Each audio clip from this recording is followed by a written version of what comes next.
Why doesn't he come here and face us all? Wel, achos dwi wedi cael y magyd trwy gyfrwng y Gymraeg, a dyna'r peth naturiol I fi wneud. It's really important. It's something special. It's ours. It's our stuff, and why shouldn't we look after it? Chi wedi clywed am y targed o gael 1 miliwn o siaradwyr erbyn 2050?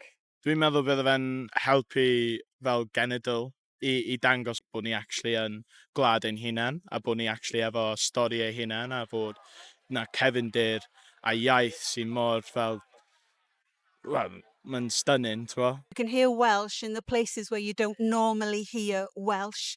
It doesn't need much for somebody to start.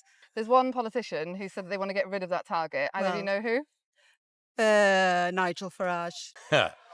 No, fel rhywun yn San Steffan. Farage. Dwi'n meddwl, swn i'n anghytuno'n llwyr efo fo. Herwydd diolch methu siarad Cymraeg, felly pwy dio I ddeu beth da ni'n methu? Wel, ti di fama I chi a gweld pa mor dda ydy'r cymdeithasu a bod dim rhwng y bobl Gymraeg. A wedyn dyd o de. Oedd fo byd o busnesau o'n i'n Cymru, da. Beth ydych chi'n deud wrth rhywun sy'n deud ddylai pawb yn siarad Saesneg, mae'n haws ffordd na?